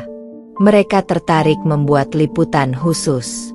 Judul besar yang rencananya akan mereka terbitkan. Dibungkam dan dituduh boros. Kisah seorang istri yang membalik takdir dan membongkar aib keluarga pelaku. Mereka ingin mendengar langsung dariku. Dan kali ini, aku tak lagi menolak. Aku ingin suaraku menggema. Aku ingin semua perempuan tahu bahwa ketika kita berdiri dengan kebenaran, tidak ada kekuasaan dan kebohongan yang mampu menahan kita. Dalam wawancara itu, aku tak menangis, tak membelokkan fakta. Aku ceritakan semua tentang rumah tangga palsu yang dibangun di atas penghinaan, tentang pelakor yang menjadi ratu karena didukung keluarga suami, tentang tuduhan keji yang dilontarkan saat aku tak punya ruang membela diri, dan tentang bagaimana aku mengumpulkan bukti demi bukti, satu demi satu. Dan ketika wartawan bertanya, apa yang paling Anda sesalkan? Aku menjawab, aku menyesal karena dulu diam, karena berpikir bahwa bersabar adalah satu-satunya jalan keluar. Tapi sekarang aku tahu, melawan pun bisa menjadi bentuk kesabaran untuk menyelamatkan diri sendiri. Seminggu kemudian, artikel itu terbit, tersebar di mana-mana, menjadi topik hangat di media sosial. Komentar netizen membanjiri kolom berita. Salut buat Ibu Maya, perempuan kuat yang berani angkat suara. Pelakor dan keluarganya pantas dapat pelajaran. Jangan mainkan hidup perempuan lain seolah cuma properti. Dari dulu pengen lihat pelakor yang dihancurkan secara elegan gini. Hormat, Bu Maya. Aku membaca semuanya sambil tersenyum. Bukan karena dipuja, aku bukan mencari sanjungan. Tapi karena suara kebenaran akhirnya sampai ke tempat yang semestinya, telinga publik. Dan yang paling pahit manis, sore harinya, Dimas mengirim voice note. Suaranya gemetar. Pau. Hancur. Mei, aku minta maaf. Aku gak tahu semua bakal hancur kayak gini. Aku kehilangan semuanya. Pekerjaan, reputasi, keluarga. Aku gak punya siapa-siapa lagi. Dia menangis. Laki-laki yang dulu tega mengusirku di depan ibunya, menuduhku boros, mencaci saat aku hanya dia menangis. Sekarang, dia menangis karena hidupnya porak-poranda. Aku dengarkan tanpa bicara. Tak kubalas. Karena diamku sekarang bukan bentuk kelemahan, tapi bentuk penghakiman terakhir. Tapi aku belum selesai. Bu Ratna membantuku menggiring laporan ke kejaksaan. Ternyata ada celah hukum kuat untuk membawa Dimas dan Ranti ke meja hijau karena dugaan pencucian uang dan manipulasi aset pernikahan. Dan sekarang kami menunggu putusan final. Aku tahu mungkin tak semua orang mendapat akhir seperti ini. Tapi biarlah ceritaku menjadi bukti bahwa ketika seorang perempuan ditindas dan dia bangkit, dia bukan cuma bisa menyelamatkan dirinya, tapi juga menghancurkan sistem yang melindungi para pelaku. Dan untuk Ranti, jika dulu kamu menertawakan aku yang berdiri sendiri tanpa siapa-siapa, sekarang lihat dirimu, ditinggalkan, ditolak, dan diseret oleh jejak kotor yang kamu buat sendiri. Untuk ibu mertuaku, yang dulu bilang aku tak berguna, sekarang keluarga besarmu yang bilang kau tak pantas menyandang kehormatan. Dan untuk Dimas, kau bilang aku boros, nyatanya kau yang bangkrut. Bukan hanya finansial, tapi moral, harga diri, dan nama baik. Malam itu, aku berdiri di depan cermin. Bukan lagi sebagai istri yang tersisih, tapi sebagai perempuan yang telah merobohkan istana palsu orang-orang yang menindasnya. Dan di cermin itu, kulihat senyumku mengembang. Tapi belum selesai. Masih ada babak akhir. Karena aku akan pastikan, setiap napas yang kalian hirup adalah napas yang kalian habiskan untuk menyesali semua perlakuan terhadapku. Gedung itu besar dan mewah, biasa dipakai untuk seminar hukum dan mediasi publik. Hari itu, puluhan tamu hadir, para jurnalis, aktivis perempuan, lembaga pengacara, dan tokoh masyarakat. Acara itu awalnya dijadwalkan untuk diskusi perlindungan aset perempuan pasca perceraian, tapi kini, semua mata hanya tertuju pada satu hal. Pertemuan terbuka antara aku dan para pelaku penghancur hidupku. Dimas hadir dengan pakaian formal, tapi tubuhnya kurus, matanya cekung. Wajah yang dulu penuh percaya diri kini penuh kecemasan. Di sebelahnya berdiri ibu mertuaku, berkerudung gelap, menunduk dalam, dan sesekali menatap ke arahku dengan pandangan berkaca-kaca. Dan ya, Ranti pun hadir. Perempuan yang dulu menatapku dari atas kepala kini duduk diam di bangku ujung ruangan. Bibirnya kering, wajahnya pucat, dan tak ada lagi riasan mewah atau parfum mahal. Moderator membuka sesi. Dalam semangat penyelesaian konflik, hari ini kami mempertemukan para pihak untuk menyampaikan permintaan maaf dan klarifikasi publik, dan untuk menunjukkan bahwa kebenaran akhirnya selalu menemukan jalannya. Mereka diminta berdiri satu persatu. Dan dimulailah pemandangan yang dulu hanya bisa kubayangkan saat menangis sendirian di kamar mandi. Dimas bicara lebih dulu. Suaranya bergetar. Tangannya gemetar. Saya Dimas Prasetyo, mantan suami Ibu Maya. Di hadapan forum ini, saya menyatakan permintaan maaf sebesar-besarnya atas segala perbuatan saya, atas penghinaan, atas penelantaran, atas penipuan yang saya lakukan selama pernikahan. Saya menyesal telah mempercayai orang yang salah, telah buta akan kesetiaan seorang istri yang tidak pernah minta lebih, selain dihargai. Tangisnya pecah, tapi aku tetap duduk tegak, tanpa air mata, tanpa ekspresi. Giliran ibu mertuaku, perempuan yang dulu memerintahku seperti pembantu itu, kini tak mampu menatap mataku langsung. Saya, Ibu Sri Hartati. Saya menyadari betapa salah saya menilai Maya. Saya dulu terbuai citra dan lupa bahwa ketulusan tak selalu bersuara. Saya minta maaf, Nak Maya. Maaf karena tak membelamu. Maaf karena ikut menjatuhkanmu, saat seharusnya aku mengangkatmu. Ia menangis terseduh, tapi air mata itu tak mengubah apapun dalam hatiku. Dan terakhir, Ranti berdiri. Ia menarik napas panjang, lalu menunduk. Saya Ranti Ayu, dan saya tahu saya tak pantas bicara banyak. Tapi saya harus akui, saya hancurkan rumah tangga orang. Saya pernah bilang, kalau aku di posisinya, aku pasti lebih pantas. Tapi sekarang saya tahu, saya bahkan tak sanggup berdiri di tempat Maya berdiri. Saya minta maaf, Mbak, dari hati yang paling dalam. Hening. Ruangan hening. Semua mata kini menatapku. Moderator mempersilakan aku berbicara. Aku berdiri perlahan, memandang satu persatu wajah mereka. Lalu aku berkata dengan suara tenang tapi tajam. Terlambat. Semua ini terlambat. Kalian datang dengan tangis, tapi aku pernah menjerit dalam diam.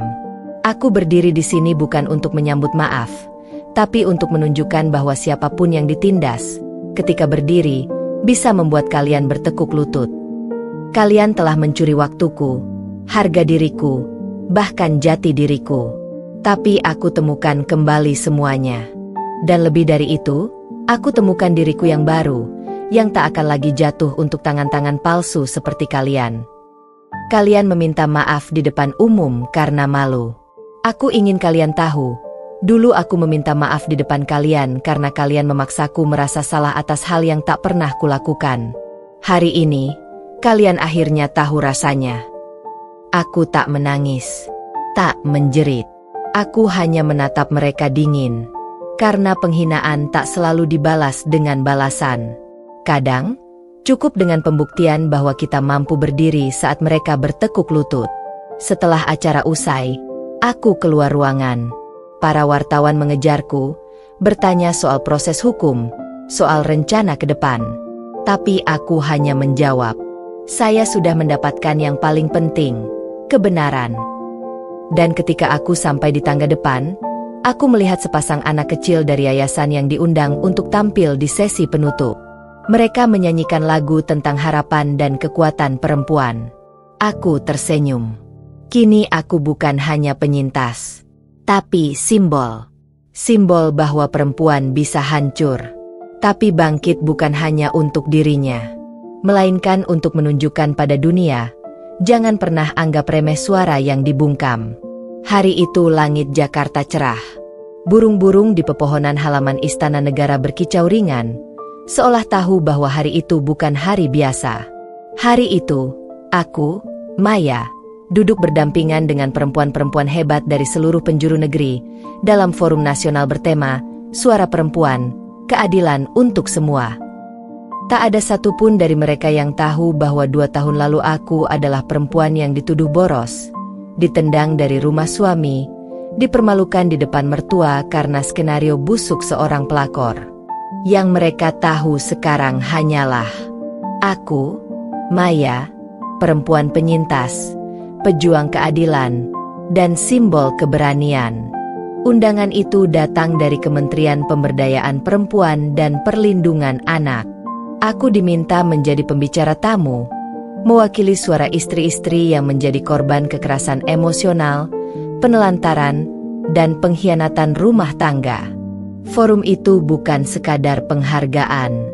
Itu pengakuan bahwa luka-luka yang dulu mereka abaikan, kini menjadi suara yang mengguncang ruang kebijakan tertinggi negeri ini. Aku duduk di kursi barisan depan. Di sekelilingku, ada aktivis, pengacara, menteri, jurnalis, bahkan beberapa selebritas yang mendukung gerakan perempuan. Tapi saat aku melangkah ke podium, semua hening. Lampu kamera menyala. Semua mata menatap ke arahku. Dan aku bicara. Tanpa skrip. Tanpa naskah. Karena kisahku sudah terukir dalam darah dan air mata. Karena aku tak perlu lagi menangis untuk meyakinkan dunia bahwa aku pernah hancur. Dan aku bangkit. Saya Maya, mantan istri yang dituduh boros, ditendang dari rumah tanpa pembelaan, dan dicaci di depan mertua saya. Tapi hari ini, saya bukan datang sebagai mantan istri. Saya berdiri di sini sebagai bukti bahwa suara perempuan tak bisa terus dibungkam. Dulu saya diam karena takut. Kini saya bicara agar perempuan lain tak lagi hidup dalam ketakutan. Karena kita bukan benda. Kita bukan beban. Kita manusia yang punya hak untuk didengar, dihargai, dan diselamatkan. Ruang itu pecah oleh tepuk tangan. Beberapa perempuan menangis. Seorang menteri bahkan berdiri dan memelukku usai sesi. Terima kasih, Bu Maya. Anda bukan hanya menyelamatkan diri Anda menyelamatkan ribuan yang tak berani bicara. Dan di luar gedung itu, saat aku turun tangga istana, ada pemandangan yang membuat nafasku tercekat. Di kejauhan, Di balik pagar besi, Dimas berdiri diam. Tubuhnya kurus, wajahnya tirus, tak lagi tampan, tak lagi berwibawa. Dan di sampingnya, Ranti menunduk. Mereka seperti bayangan yang tertinggal di masa lalu, datang hanya untuk melihat kenyataan pahit. Perempuan yang dulu mereka buang, kini berdiri lebih tinggi dari mimpi mereka. Aku hanya memandangi mereka dari kejauhan, tanpa kata, tanpa senyum. Hanya satu lirikan dingin yang cukup membuat dada mereka sesak oleh rasa malu yang tak bisa mereka hindari. Beberapa hari setelah acara itu, namaku makin dikenal. Aku menerima undangan menjadi pembicara di berbagai seminar, ditawari menulis buku, bahkan dipertemukan dengan korban-korban lain untuk menjadi mentor. Dan malam itu, di atas ranjang tempatku dulu menangis sendirian, aku menulis. Balas dendam terbaik bukan saat mereka menangis, tapi saat dunia berdiri untuk mendengarkan kisahmu, dan mereka hanya bisa melihat dari balik kaca, hancur, malu, dan tak berdaya. Kini aku tak lagi membalas, karena kemenangan sejati bukan menjatuhkan mereka ke tanah, tapi membiarkan mereka menatap puncak yang tak lagi bisa mereka capai, karena pernah menginjak orang yang seharusnya mereka lindungi. Dan aku takkan pernah turun lagi dari puncak ini. Senja mulai turun di langit Jakarta. Warnanya jingga tua seperti mengantar hari-hari terakhir dari seseorang yang dulu begitu tinggi kepala. Dan hari itu, nama Dimas Prasetyo, mantan suamiku yang dulu dipuja sebagai manajer muda paling bersinar di industri logistik, resmi dicoret dari asosiasi profesional tempat dia dulu berdiri bangga. Dalam rilis berita online yang kuterima dari teman jurnalis, tertulis jelas, Asosiasi Manajer Transportasi dan Logistik Indonesia memutus hubungan secara permanen dengan anggota atas nama Dimas Prasetyo, menyusul keterlibatannya dalam kasus penggelapan dan pelanggaran etika kerja yang telah mencoreng reputasi lembaga. Tak ada peringatan, tak ada banding. Namanya dihapus, akunnya dihapus, gelarnya tak disebut lagi. Dan di saat bersamaan, Ranti tertangkap kamera paparazzi tengah mengemis klarifikasi dalam siaran live TikTok-nya. Ia duduk di kafe kecil dengan wajah kusut, mengenakan masker besar, tapi tetap dikenali oleh netizen. Di balik kameranya, ia berkata, "Saya gak nyangka efeknya akan separah ini. Saya pikir cuma soal rumah tangga, tapi ternyata semuanya berantakan. Saya kehilangan endorsement, saya di-unfollow brand besar, bahkan teman-teman pun gak ada yang dukung saya lagi. Saya cuma pengen hidup damai. Saya juga manusia." Tapi netizen tak tergerak. Komentar-komentar membanjiri siaran langsungnya. "Manusia? Tapi dulu kamu gak lihat Maya sebagai manusia ya? Karma itu real. Udah, tutup aja akunmu. Gak usah caper. Dulu ketawa, sekarang nangis. Dunia emang muter, Mbak Ranti." Aku menyaksikan live itu tanpa emosi. Dulu aku berharap momen ini datang agar hatiku puas. Tapi kenyataannya, aku tidak tertawa. Aku hanya tenang. Karena kemenangan paling menyentuh bukan ketika mereka berlutut di kakimu, tapi ketika dunia menolak mereka, tanpa kau harus menyentuh satu jari pun. Tak lama kemudian, aku mendapat undangan reuni alumni kampus lamaku. Dan saat aku datang, para dosen dan teman-teman menyambutku penuh bangga. Bu Maya sekarang sering muncul di media. Ya, keren. Inspiratif banget. Gak nyangka kamu yang dulu kalem bisa berdiri segagah itu sekarang. Salah satu mantan dosen senior bahkan memintaku memberi kuliah umum. Dan hari itu, aku berdiri di depan ratusan mahasiswa, menceritakan tentang kekuatan suara perempuan, tentang bagaimana satu keputusan bisa menyelamatkan harga diri seseorang. Dan diam-diam, aku tahu, kabar ini sampai ke telinga Dimas dan Ranti. Bagaimana? Karena 2 hari setelahnya, seorang kurir datang ke rumahku, membawa sebuah amplop kecil lusuh tanpa pengirim. Isinya sepucuk surat dan seuntai kalung yang dulu kuberikan untuk Ranti saat dia ulang tahun, ketika aku belum tahu bahwa dia sedang berselingkuh dengan suamiku. Surat itu tertulis tangan, tulisan Ranti. Getar, tidak rapi, tinta sedikit luntur seperti habis kena air mata. Aku tidak minta dimaafkan.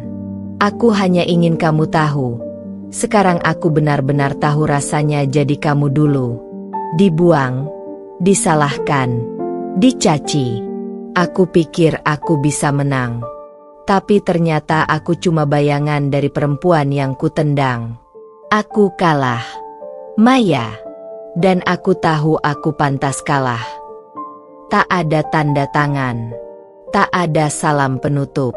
Tapi aku tahu, itu adalah bentuk pengakuan paling telanjang yang bisa diberikan oleh seorang pelakor yang sudah runtuh seluruh topengnya. Aku simpan surat itu, bukan untuk kenangan, tapi sebagai bukti nyata bahwa kebenaran akan selalu menang, bahkan jika harus berjalan dalam luka panjang. Dan bagaimana dengan Dimas?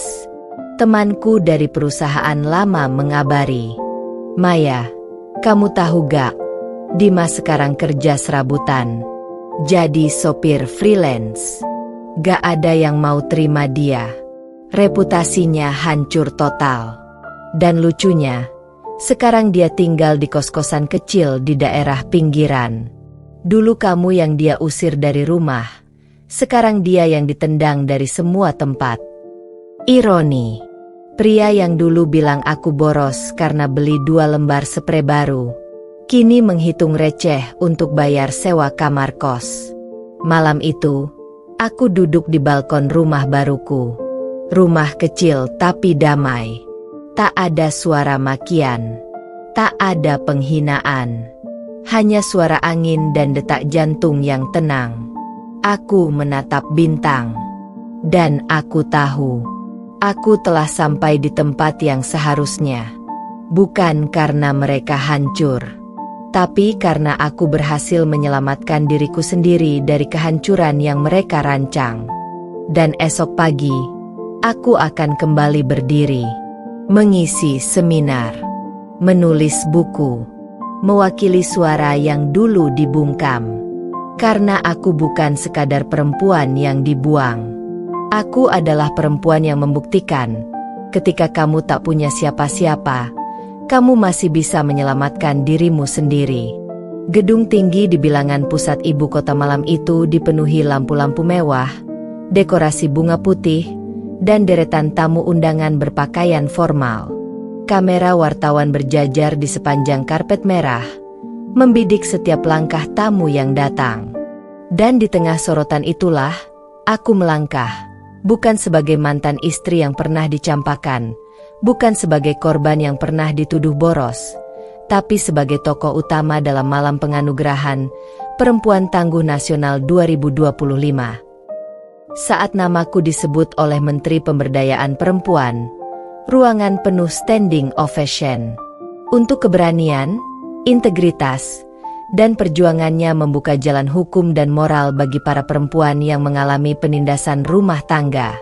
Kami memberikan apresiasi setinggi-tingginya kepada Ibu Maya Sasmita. Kakiku sedikit bergetar ketika melangkah ke podium, tapi tidak karena gugup. Karena saat aku menggenggam trofi emas itu, seluruh potongan masa lalu muncul di benakku. Aku yang dulu diusir. Aku yang pernah dituduh menyedot harta suami. Aku yang dibungkam oleh keluarga mertua. Dan kini aku berdiri di panggung nasional, dipuji negara, sementara mereka yang pernah menginjakku, bahkan tidak diundang. Paginya, foto-fotoku memenuhi media sosial. Koran, portal berita, televisi lokal, hingga jaringan internasional yang berbasis di Asia Tenggara mengulas kisahku. Bukan karena aku cantik, bukan karena aku selebritas, Tapi karena kisahku adalah milik ribuan perempuan yang pernah dipermalukan dalam diam. Judul besar terpampang di mana-mana. Dari perempuan yang ditinggal karena tuduhan boros, kini jadi ikon perlawanan dan inspirasi nasional. Dan apa kabar mereka? Dimas kini tak punya tempat untuk bekerja tetap. Beredar kabar ia melamar ke perusahaan ekspedisi kecil di pinggiran kota dan ditolak karena reputasinya yang buruk. CV-nya ditolak berkali-kali. Namanya masuk daftar hitam asosiasi profesional. Bahkan teman-temannya pun mulai menghindar. Salah satu mantan rekan kerjanya menuliskan status pedas di Facebook. Dulu sombong banget, ngatain istri sendiri demi pelakor. Sekarang jadi figuran hidup, gak laku di dunia profesional. Karma. Dan Ranti, setelah kehilangan semua kontrak endorse, ia mencoba membuka jasa konsultasi online bertema perempuan dan cinta. Tapi setiap kali dia mengiklankan jasanya, netizen membanjiri kolom komentar dengan kutukan. Kamu mau ngasih nasihat? Yang benar aja. Pelakor ngasih nasihat rumah tangga? LOL. Dia menonaktifkan semua sosial medianya seminggu setelah aku mendapat penghargaan nasional. Dan diam-diam, ia kembali ke kota kelahirannya, menyembunyikan identitasnya. Keluarganya pun tak mau disorot. Mereka malu. Karena nama Ranti kini identik dengan pengkhianatan, kehancuran, dan rasa malu. Di rumah baruku, rumah yang kubangun dari hasil kerja keras, dari proyek penulisan buku, seminar, dan undangan forum nasional, aku duduk memandang halaman yang kini ditanami anggrek bulan kesukaanku. Dan di ruang tamu, berdiri gagah sebuah lemari kaca, berisi semua piagam, trofi, medali, dan dokumentasi perjalanan hidupku. Bukan pajangan kesombongan, tapi pengingat bahwa aku pernah dianggap tak berharga. Namun aku buktikan bahwa nilai perempuan tak ditentukan oleh siapa yang ia nikahi, tapi siapa yang ia perjuangkan, dirinya sendiri. Malam itu, diiringi musik instrumental lembut, aku menulis kalimat terakhir untuk naskah bukuku yang akan diterbitkan oleh salah satu penerbit terbesar di Asia Tenggara. Dulu mereka berkata aku hanya seorang istri yang boros dan tak tahu diri. Tapi lihatlah, kini dunia mendengarkan kisahku, dan mereka hanya mampu menyaksikan dari balik bayangan, tenggelam dalam malu yang tak pernah mereka kira datang dari seorang Maya yang dulu mereka buang. Aku tersenyum. Bukan senyum balas dendam, tapi senyum kemenangan seorang perempuan yang tahu ia telah mengakhiri siklus luka dengan kemegahan. Dan kepada semua yang pernah tertawa di atas deritaku, ingatlah, suatu hari, tawa kalian akan sunyi, saat dunia berdiri untuk orang yang kalian injak. Pagi itu aku baru saja kembali dari acara bedah bukuku di Surabaya. Sebuah bandara kecil ramai oleh para pembaca yang mengantre tanda tangan, mayoritas perempuan, sebagian ibu rumah tangga, sebagian aktivis muda. Semua datang dengan wajah penuh semangat, sebagian membawa air mata saat menceritakan luka masa lalu mereka. Sementara aku menandatangani halaman depan buku yang berjudul, Aku Pernah Ditinggal, Tapi Kini Aku Ditinggikan. Seorang panitia mendatangiku dan membisikkan sesuatu pelan. Bu Maya, ada 2 orang mengaku ingin bertemu langsung. Katanya penting. Tapi kami bisa menolak jika ibu tak berkenan. Aku tak banyak bertanya. Sudah terlalu sering orang mencatut nama demi sensasi atau empati murahan. Tapi saat kulihat dari kejauhan, tubuhku menegang. 2 orang itu duduk di kursi paling ujung ruang tunggu. Kepala menunduk, pakaian lusuh, rambut tak terawat. Dimas dan Ranti. Wajah mereka bukan hanya lusuh, tapi patah. Seperti dua manusia yang kehilangan arah hidup dan harapan sekaligus. Aku tetap berdiri, tak bergerak mendekat. Namun panitia membawakan catatan kecil. Secari kertas kumal bertuliskan tangan Dimas. Maya, jika kamu bersedia, kami cuma ingin bicara sebentar. Tak minta dibalas. Kami hanya ingin bicara, untuk terakhir kalinya. Setengah jam kemudian, aku duduk di ruangan tertutup kecil. Para panitia memastikan tak ada media atau perekaman apapun. Dimas masuk lebih dulu. Ranti menyusul, dengan mata merah dan tangan gemetaran. Mereka berdiri beberapa detik, lalu berlutut. Ya, berlutut. Di hadapanku. Maya, suara Dimas tercekat. Aku gak tahu lagi harus mulai dari mana. Tapi, semua yang kamu katakan dulu, semua yang kamu perjuangkan, kamu benar. Aku salah. Aku terlalu bodoh. Aku terlena. Aku pengecut. Aku gak minta balasan. Aku cuma ingin kamu tahu. Aku gak bisa lagi hidup normal. Di mana-mana orang mengenalku sebagai pria yang menghancurkan istri baik. Aku diusir dari semua tempat. Dan sejujurnya, aku bahkan sempat berpikir mengakhiri hidupku. Ranti menangis. Suaranya nyaris tak terdengar. Aku pikir aku bisa ambil hidupmu dan membuatnya jadi lebih baik. Tapi ternyata aku cuma mencuri kehancuran. Aku kehilangan semuanya. Mbak Maya, orang tuaku malu. Teman-temanku menjauh. Bahkan cermin pun aku benci.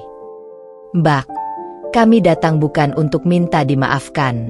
Tapi, biar kamu tahu, kami yang dulu sombong, kini jatuh lebih rendah dari yang pernah kami ejek. Aku menatap mereka lama, dan saat akhirnya aku bicara, suaraku dingin, tajam, tapi tenang. Aku tahu kalian datang bukan karena sadar, tapi karena tak punya pilihan. Dulu kalian menertawakan aku yang dipermalukan. Kini kalian datang membawa rasa malu sendiri. Dan bedanya adalah, aku bangkit, kalian tenggelam. Kalian ingin dimaafkan? Maaf bukan hadiah. Maaf adalah hak orang yang menyembuhkan dirinya. Dan aku tidak menyimpan dendam lagi, karena aku tak menyimpan apapun tentang kalian lagi. Kalian datang mengemis sesuatu yang dulu kalian buang. Tapi maaf, aku sudah terlalu jauh berjalan ke depan, untuk menoleh ke belakang. Keduanya diam, menunduk makin dalam. Tak ada air mata yang bisa menebus kerusakan yang mereka buat. Dan aku berdiri, mengambil tasku, menuju pintu keluar, tanpa menoleh sedikit pun. Dan saat aku melangkah keluar ruangan, aku tahu, itulah pertemuan terakhir kami. Pertemuan di mana mereka mengemis pengampunan, tapi aku tak perlu lagi memberikannya, karena aku bukan siapa-siapa mereka lagi. Malamnya, aku menatap langit dari kamar hotel.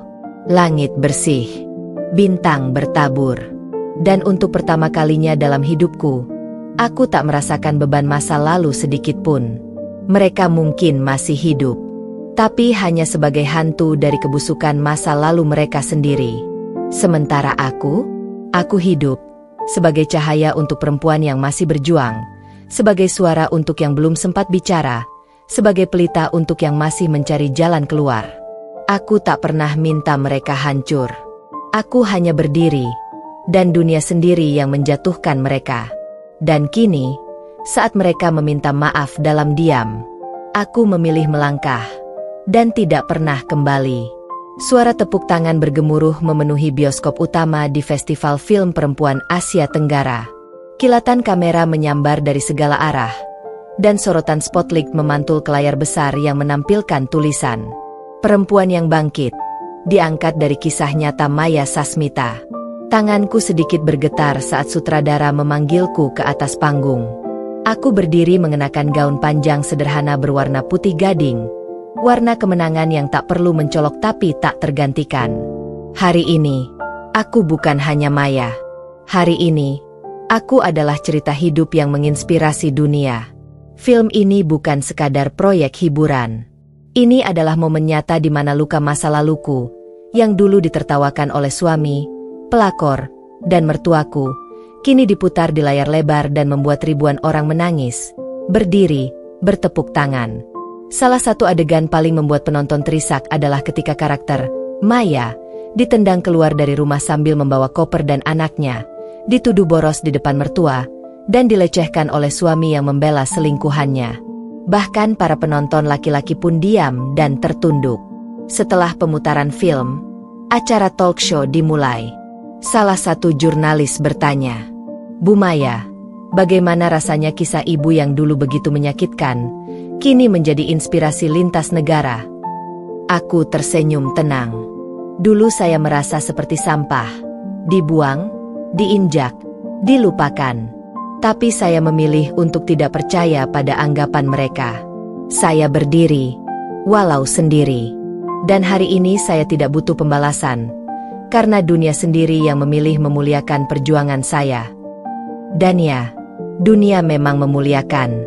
Sebulan setelah itu, aku mendapat undangan dari Perserikatan Bangsa-Bangsa untuk menjadi pembicara utama dalam forum global bertema Justice and Healing for Women Survivors. Aku berdiri sejajar dengan tokoh-tokoh internasional. Bendera Indonesia berkibar di belakangku, dan aku tahu, ini bukan lagi tentang dendam. Ini tentang warisan.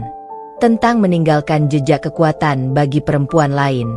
Buku biografiku diterjemahkan ke 5 bahasa. Film kisahku memenangkan penghargaan, cerita kehidupan terbaik. Dan anak-anak muda di kampus menjadikanku bahan skripsi dan panutan. Sementara itu, bagaimana dengan mereka? Dimas, yang dulunya berseragam jas mahal dan berbicara soal bisnis, kini terduduk sebagai tukang antar barang musiman. Bahkan ia pernah terekam sedang terlibat pertengkaran dengan pelanggan karena keterlambatan.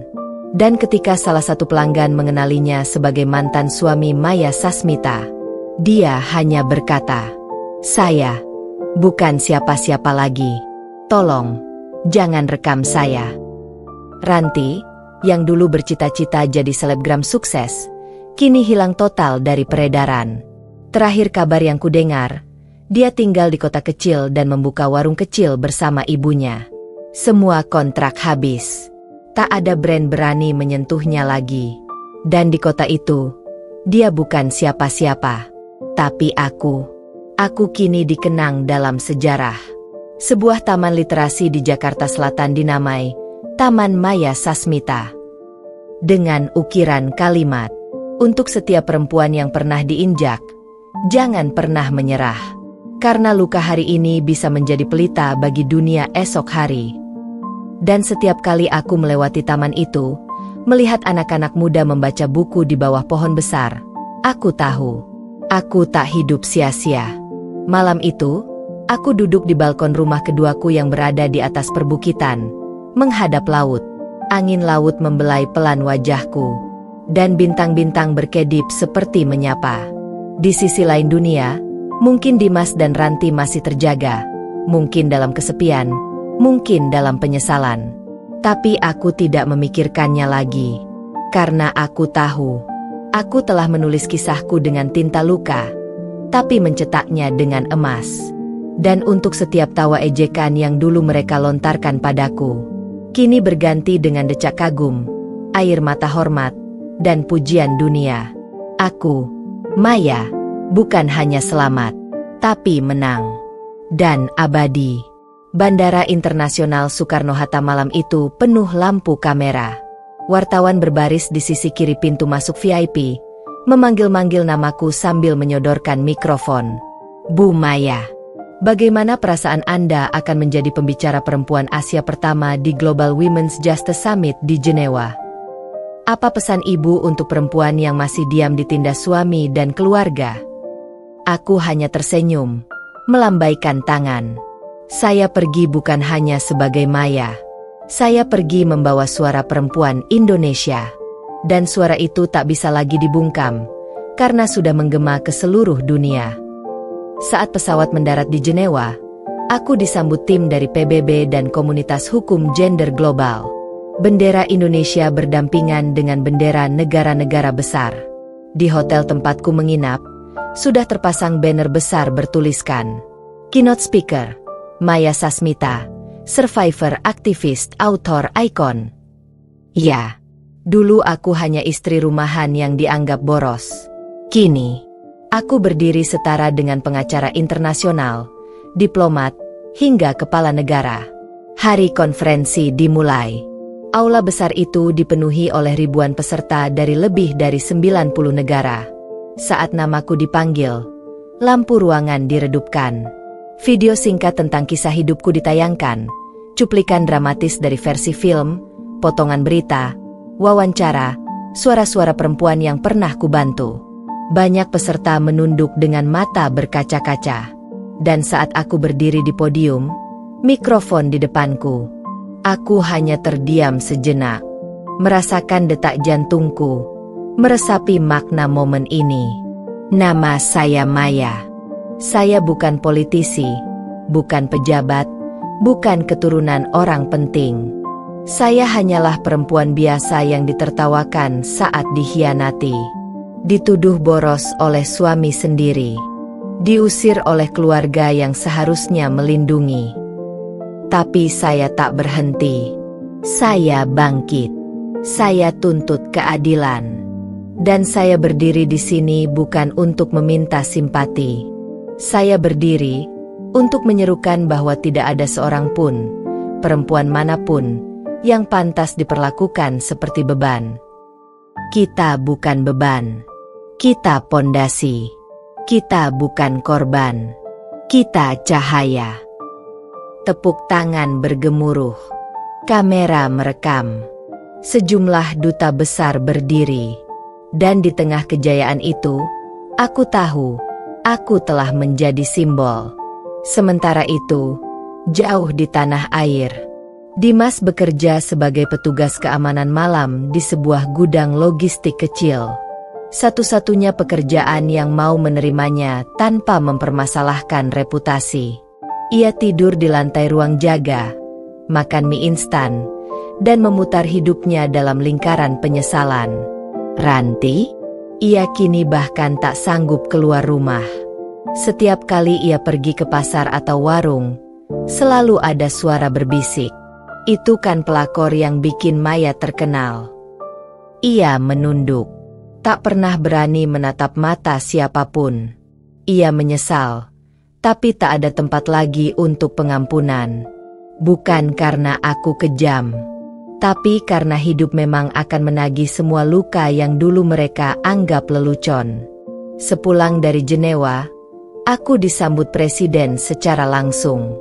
Aku diberi penghargaan sebagai tokoh perempuan penggerak keadilan dari negara. Sebuah gedung advokasi perempuan dibangun atas namaku di Jakarta Selatan. Dan aku menerima surat undangan dari 17 negara yang ingin mengadopsi modul pendidikan dari kisahku. Anak-anak SMA membaca kisahku dalam pelajaran kewarganegaraan. Para dosen menjadikanku studi kasus. Namaku diabadikan dalam kurikulum. Sementara Dimas dan Ranti tak lagi disebut bahkan dalam gosip. Mereka jadi bisikan. Sementara aku jadi suara. Malam itu, di rumahku yang kini berdiri megah di puncak Bukit Hijau, aku duduk di ruang baca. Di atas rak paling tinggi, ada foto kecil. Aku di podium PBB, dengan bendera Indonesia di belakangku. Di sampingnya, kutulis dengan tinta emas. Dulu aku dipermalukan karena dianggap boros. Tapi kini dunia membayar mahal untuk mendengarkan aku bicara. Aku tersenyum. Karena ini bukan tentang balas dendam. Ini tentang mewariskan kekuatan. Tahun 2051. Langit Jakarta pagi itu biru sempurna.